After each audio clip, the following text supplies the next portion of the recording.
Students, good morning. बेटा आप सभी का एक बार फिर से स्वागत है आपके अपने यूट्यूब चैनल कौशल्या एजुकेशन में। और बेटा आज हम कर रहे हैं हमारी 5th क्लास की परिवेश अध्ययन का 8वां लेसन बीज से बीज तक। तो इसमें बेटा आज हम पढ़ रहे हैं, कुछ पोर्शन हमने इसका कर लिया है और कुछ हम कर रहे हैं आज की इस वीडियो में। तो बेटा यहाँ पे हमारे पास है बिना बीज के पौधे के ऐसे कौन से पौधे हैं जिनको उगाने के लिए हमें बीज की आवश्यकता नहीं होती, उन पौधों का यहाँ वर्णन किया गया। तो हम पढ़ते हैं। एक दिन हरि अपने दोस्त कृष्ण के घर गया। कृष्ण के घर केले का एक पौधा था। उसके घर में केले का पौधा लगा हुआ था जिस पर केले लगे थे। दोनों दोस्त केले के बीज ढूंढने लगे। बीज न मिलने पर कृष्ण ने दादी से पूछा, केले में बीज तो दिख ही नहीं रहे। उसने कहा केले में तो बीज तो दिख ही नहीं रहे। दादी ने बताया केले में बीज नहीं होते। तो ऐसा कोई फल जिसमें कि बीज ना हो तो क्या बताओगे? केला। इसके तने से ही नया पौधा उगता है। इसका तना जमीन में होता है।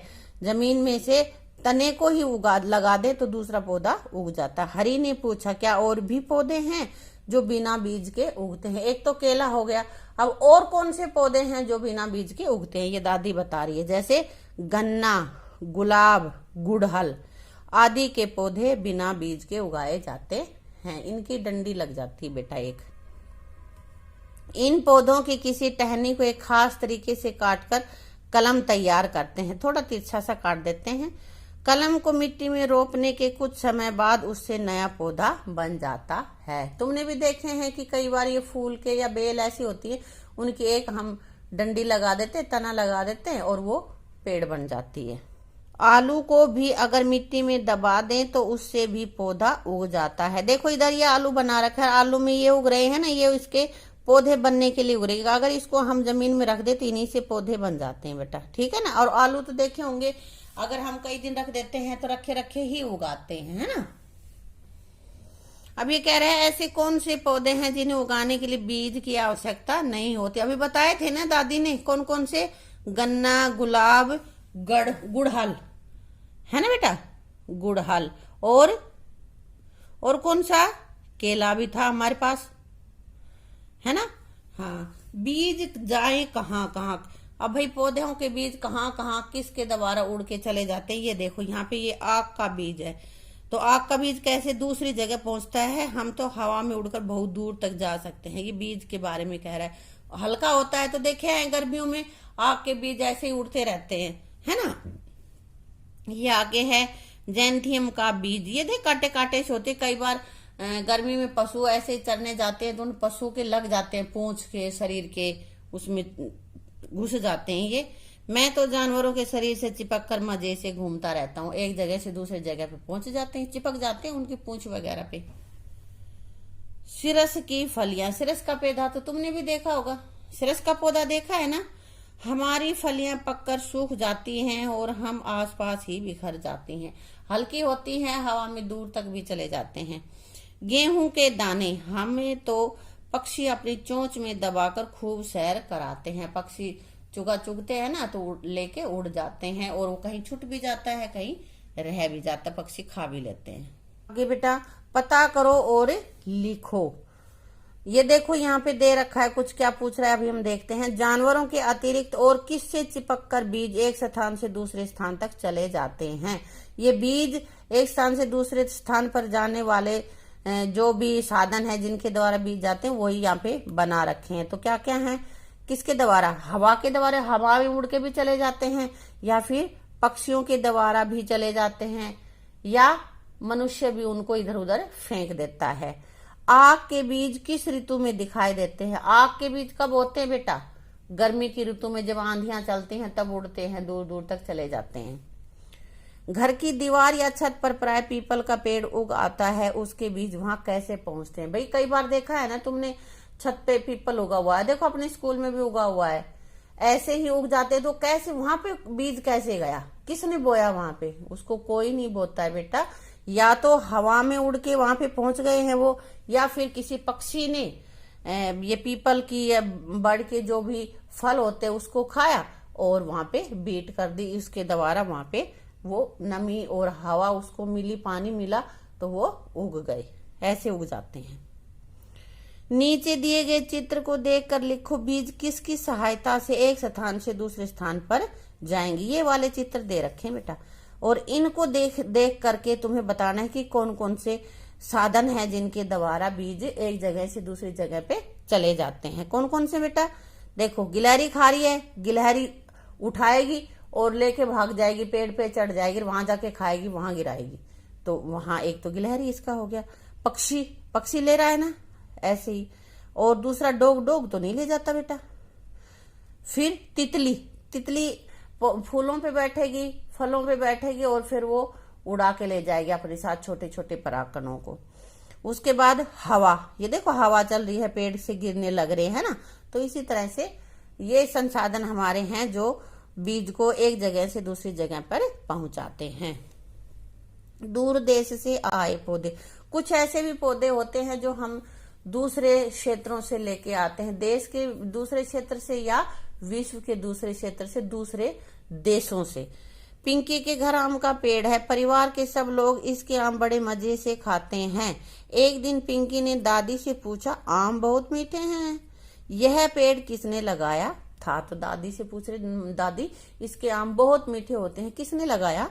तो दादी ने बताया, यह पौधा तुम्हारे दादाजी पंतनगर, कहाँ उत्तराखंड में है, पंतनगर से लाए थे। पिंकी, दादी क्या हम पेड़ पौधे भी दूसरे स्थानों से ला सकते हैं? अब दादी कहती, हाँ पिंकी, कई बार जब व्यापार या किसी अन्य काम के लिए दूसरे स्थानों पर जाते हैं तो वहां से फल सब्जियां अनाज आदि अपने साथ ले आते हैं। वहां जब हमें लगता है कि भाई ये चीज यहाँ पे बहुत अच्छी है और हमारे वहां भी होनी चाहिए, तो हम ले आते हैं, अपने यहाँ पे उगा लेते हैं उसको। ठीक है बेटा। अब यहाँ पे देखो, हरित क्रांति के जनक कौन है? आनुवांशिक वैज्ञानिक MS स्वामीनाथन का जन्म 7 अगस्त 1925 को तमिलनाडु के कुंभकोणम में हुआ था। ये हरित क्रांति के जनक हैं। कौन है? हरित क्रांति के जन्मदाता कौन है बेटा? कौन है? MS स्वामीनाथन। ठीक है। उनका जन्म कहाँ हुआ? तमिलनाडु के कुंभकोणम में। उन्होंने 1960 के दशक में मेक्सिको के गेहूं के बीजों को गेहूं की घरेलू किस्म के साथ मिला करके उच्च उत्पादकता वाले गेहूं के बीज विकसित किए। इस प्रकार से उन्होंने किया कि भाई जो घरेलू गेहूं और वहां से लाए गए गेहूं मिला के एक नया गेहूं उसने तैयार किया। इन बीजों से देश में पहली बार गेहूं की बम्पर बारिश हुई। स्वामीनाथन के इन अथक प्रयासों की वजह से ही उन्हें देश के हरित क्रांति का जनक कहा जाता है। अब कोई तुमसे पूछे कि स्वामीनाथन को हरित क्रांति का जनक क्यों कहा जाता है? क्यों? क्योंकि उन्हीं के प्रयासों के द्वारा ही गेहूं की बहुत ज्यादा हमारे यहाँ पे पैदावार होने लगी है। हरित क्रांति के बाद भारत अनाज के मामले में आत्मनिर्भर हो गया, अपने आप ही इतना उगा लेता है कि यहाँ के लोगों के लिए पर्याप्त होता है, उन्हें विदेशों से नहीं मंगाना पड़ता। ठीक है बेटा। तालिका में कुछ पौधों के नाम हैं जो अलग अलग स्थानों से हमारे देश में लाए गए। ये अलग अलग कंट्रीज से लाए गए पौधे हैं बेटा, इनको तुम्हें याद करना। हरी मिर्च, आलू, टमाटर कहाँ से लाए गए थे? दक्षिणी अमेरिका से। भिंडी और कॉफी अफ्रीका से। गोभी, मटर यूरोप से। चाय चीन से। सोयाबीन चीन से। सफेदा ऑस्ट्रेलिया से। तो इनको तुम्हें याद करना है। ठीक है, अपनी नोटबुक में लिख लेना और इसको याद कर लेना। अब बेटा आगे है, आप अपने बड़ों से पूछकर लिखो कि क्या वे कभी कोई पौधा किसी दूसरे स्थान से लाए हैं, और यदि हाँ तो कौन सा। बेटा ये तुम्हें पूछ के अपने आप करना है। किसी के घर पे कोई लाया हो तो वो लिख देगा, नहीं लाया है तो वो छोड़ देगा। क्या वे कोई पौधा दूसरे स्थान पर ले गए हैं, और यदि हाँ तो कौन सा। या यहाँ से किसी दूसरी जगह पर ले गए हो, कई बार हाँ एक गांव से दूसरे गांव में भी लेके चले जाते हैं, एक देश से दूसरे देश में या एक राज्य से दूसरे राज्य में, तो ऐसे लेके गए हो तो वो भी तुम्हें पूछ के लिखना है बेटा। गाजर घास। सन 1960 के दशक में गेहूं की पैदावार बढ़ाने के लिए मेक्सिको से गेहूं की उन्नत किस्म भारत लाई गई। उनके साथ गाजर घास के बीज भी आ गए। आज यह गाजर घास हर तरफ खरपतवार के रूप में फैली हुई है। यह हमारे स्वास्थ्य के लिए हानिकारक है। हाँ, तो एक जैसे कि अच्छे बीज अगर हम कहीं से मंगवाते हैं तो खरपतवार भी आ जाते हैं और ये खरपतवार हमें नुकसान देते हैं। ठीक है बेटा, देखो यहाँ पे ना पेड़ बने हुए हैं, पौधे बने हुए हैं। तो यहाँ देखते हैं कि कौन से पौधे कहाँ कहाँ पे पेड़ है, यहाँ पे कहाँ कहाँ और कैसे पेड़, कैसी जलवायु में कैसे पेड़ होते हैं। ये देखो बड़े बड़े भारी भारी पेड़ खड़े हैं। यहाँ मौसम सुहाना होता है। यहाँ उगने वाले पेड़ों की शाखाएं लंबी और पत्तियां घनी होती हैं। यहाँ अच्छी बारिश होती है, बरसात। ये मैदानी इलाकों के पौधे हैं। ऐसे तुम्हारे आसपास भी होते हैं ना, नीम, बड़, पीपल, इस तरह के पौधे। तो ये हमारा यहाँ मैदानी इलाकों का ये एरिया है। यहाँ पे मौसम बहुत अच्छा होता है। आगे है, यहाँ ठंड बहुत होती है। यहाँ उगने वाले पेड़ लंबे व शंकु आकार के होते हैं। पहाड़ी इलाके हैं बेटा, पहाड़ी इलाकों में ठंड ज्यादा होती है ना, और तो वहां पे उगने वाले पौधे कैसे होंगे, लंबे होंगे और शंकु आकार के। देखो ये देख इनकी पत्तियां सुई जैसी नुकीली और पतली होती हैं, ताकि उनके ऊपर अगर बर्फ जमे तो वो फिसल के नीचे गिर जाए। आगे यहाँ पे है, यहाँ दलदल है, यानी कि जहाँ समुद्री इलाका है, यहाँ पे आसपास बारिश ज्यादा होती है, वहां पे ही तो हमें नारियल का पेड़ दिख रहा है ना, नारियल के पेड़ मिलेंगे बेटा। यहाँ दलदल है और पेड़ बहुत लंबे हैं। इनके फल ऊंचाई पर लगते हैं। चारों ओर पानी ही पानी और मौसम सुहाना होता है। ये समुद्री इलाकों के आसपास, समुद्री इलाकों में मिलने वाले पेड़ होते हैं बेटा, हैं। और यहाँ बहुत गर्मी है। चारों तरफ रेत ही रेत है, दूर तक पानी दिखाई नहीं देता। पौधों पर पत्तियां कम और कांटे अधिक होते हैं, क्योंकि जब गर्मी होती है तो ये कांटे ही पौधे को बचाए रख सकते हैं, पत्तियों में तो सूख जाते हैं। तो यहाँ तो ये रेगिस्तान की बात हो रही है, बारिश बहुत कम हो रही है। यहाँ सामान्य बारिश हो रही है, मौसम सही है यहाँ का। तो ये मैदानी क्षेत्र होते हैं, ठीक है। और यहाँ पे ये बर्फीला एरिया है, यानी कि पहाड़ों पे है, वहां पे बर्फ, ठंड ज्यादा पड़ती है, इसलिए वहां पे इस तरह के पेड़ होते हैं कि ऊपर से गिरे तो नीचे बर्फ पिघल के चली जाए।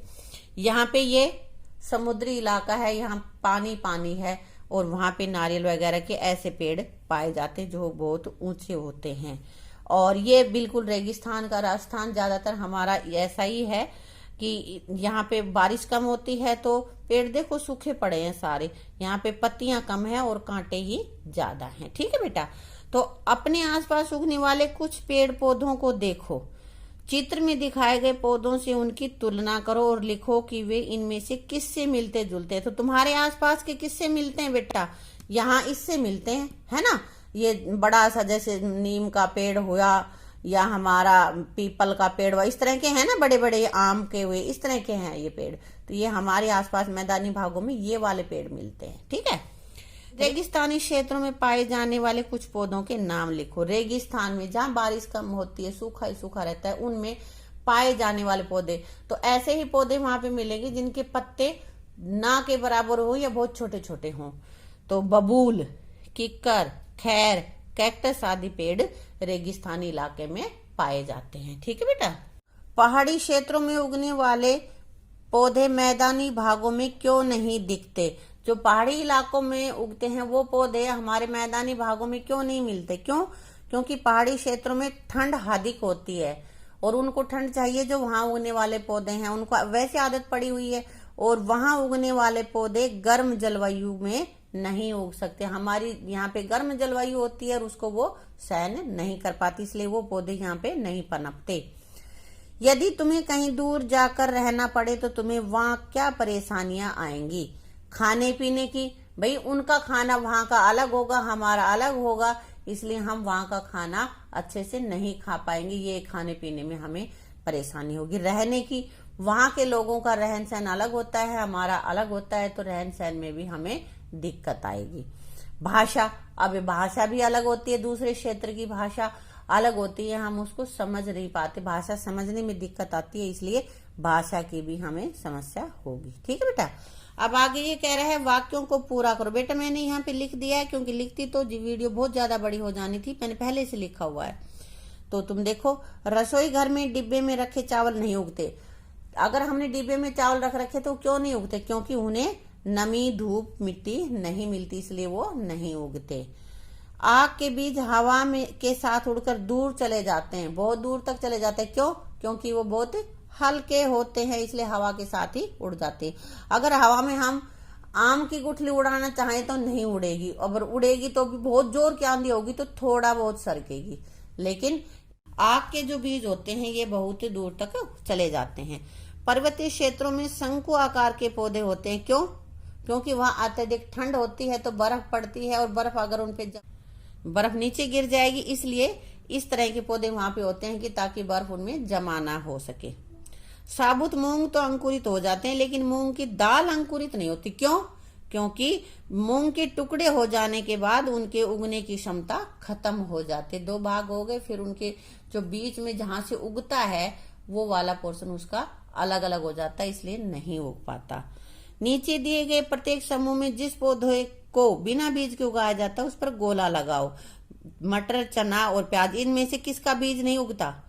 प्याज का नहीं लगाना पड़ता, प्याज को हम पौध लगा देते हैं, पौधा। गन्ना, गेहूं और सरसों, इनमें से गन्ना बताया था ना पीछे भी, गन्ने की कलम लगाई जाती है। ज्वार, बाजरा, पुदीना, पुदीने के भी एक डंठल हम ले आते हैं और उसको लगा देते हैं तो ज्यादा सारा पुदीना हमारे पास हो जाता है बेटा। रसोई घर में प्रयुक्त होने वाले भिन्न भिन्न प्रकार के, यानी कि अलग अलग प्रकार के बीजों को पहचानो और उनका नाम लिखो जो कि रसोई घर में यूज होते हैं। जीरा, धनिया, सौंफ, मिर्च, इलायची, सरसों, है ना, सरसों, राई यूज करते हैं ना, काली मिर्च आदि बहुत सारे ऐसे बीज है जो हम रसोई में यूज करते हैं। कुछ को छोंक लगाते हैं सब्जी में, कुछ का भाई वैसे कुछ यूज कर लेते हैं। ठीक है, अब कह रहे हैं कि नीचे ये बॉक्स दे रखा है, इसके अंदर से वर्ड छांटने हैं और यहाँ पूरे करने हैं। मैंने पूरे कर दिए यहाँ पे।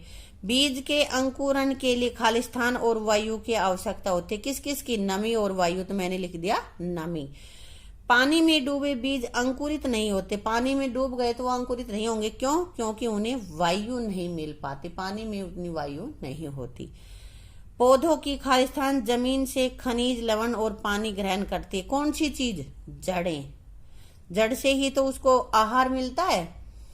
खालिस्तान पौधे को खड़ा रखता है। क्या चीज है जो पौधे को खड़ा रखती है? तना। पत्तियां आने तक बीज के अंदर नन्हा पौधा अपना भोजन किससे पाता है? भ्रूणपोष से प्राप्त करता है। तो ये ना मिलान करने हैं। जैसे नारियल का बीज कैसे बिखरता है? नारियल का बीज पानी द्वारा बिखरता है, पानी बिखेरता है उसको। और आक का बीज, आक तो हवा में उड़ जाता है तो ये हवा द्वारा बिखरता है। कैर का बीज, कैर को पक्षी खाते हैं और फिर वो बिखेर देते हैं, उनकी बीट कर देते हैं यहाँ वहां। उसके बाद है फलों का बीज। फलों का बीज मनुष्य द्वारा बखेरे जाते हैं, मनुष्य खाता है ज्यादातर फलों को तो। और चाय के बीज दूसरे देश से लाए जाते हैं, चाय के बीज दूसरे देश से हम लेके आते हैं ना। अब आगे एक पहेली दे रखी है, वर्ग पहेली। तो इसमें पहेली में से तुम्हें छाटने, जैसे पहले हमारे पास है बीज में नन्हा पौधा जो प्रसुप्त अवस्था में रहता है। जब उगने लगता है तो उसमें नन्हा एक पौधा होता है जो अंदर अंदर अभी उगा हुआ नहीं होता है, तो उसको हम क्या कहते हैं? अंकुर। और ये अंकुर तुम्हें इसमें छांटना है। देखो मैंने यहाँ पे इसमें सर्कल किया हुआ है। ठीक है बेटा। अब आगे मेरे पास है बीज उगने का प्रक्रम, मतलब बीज उगने की जो प्रक्रिया है उसको हम क्या कहते हैं? उसको क्या कहेंगे बेटा? अंकुरण। यहाँ अंकुरण पे मैंने लगा रखा है, आप लगा लेना। पहले इनके सामने लिख लेना आप, जैसे एक लाइन ये खत्म हो इसके नीचे दूसरा लिखेंगे इसका उत्तर, और फिर इसमें मिलान करना है बेटा। पौधे का वह भाग जो खनिज, लवण और पानी लेता है, जमीन से पानी और खनिज लवण लेता है, जो आहार लेता है, वो क्या है? वो हमारा होता है जड़। कहाँ पे है जड़? ये देखो यहाँ पे है जड़। ठीक है। उसके बाद हमारा भाई बीजों का यहाँ वहां फैलना, बीज यहाँ वहां फैल जाते हैं, उस प्रक्रिया को, उस क्रिया को हम क्या कहते हैं? उसको कहते हैं प्रकीर्णन। ये मैंने यहाँ पे लगा दिया, यहाँ मैंने इसको लिख रखा है। हवा में उड़कर बिखरने वाला बीज, जो हवा में उड़ के बिखर जाता है, वो कौन सा बीज है? आक का बीज है। बताया था ना आक, यहाँ मैंने लगा रखा है, इस पे निशान कहाँ है? आक, ये रहा आक। ठीक है बेटा। पानी द्वारा प्रकीर्णन, पानी के द्वारा किस पौधे का प्रकीर्णन होता है? नारियल। नारियल तो समुद्र के किनारे होता है और नारियल टूट के फिर समुद्र में ही गिरेगा और पानी में बह के ही वो कहीं और जाता है। ठीक है। बीज का वह भाग जिसमें भोजन इकट्ठा रहता है, कौन सा भाग है? भ्रूणपोष। ये इसमें ये रहा, पहले इनको याद कर लेना फिर इसमें लगाना लिखने के बाद। पौधे का सबसे मजबूत भाग जो इसे जमीन पर खड़ा रखता है, सीधा खड़ा होता है, जमीन पे रुक जाता है, वो ये तना होता है। छोटे छोटे पौधे जिन्हें उखाड़कर दूसरी जगह रोपा जाता है, जैसे ज्यादातर सब्जियां पौध पहले उनकी पौध बनाई जाती है ना और फिर उनको उगाते हैं, तो उसको क्या कहते हैं? पौध।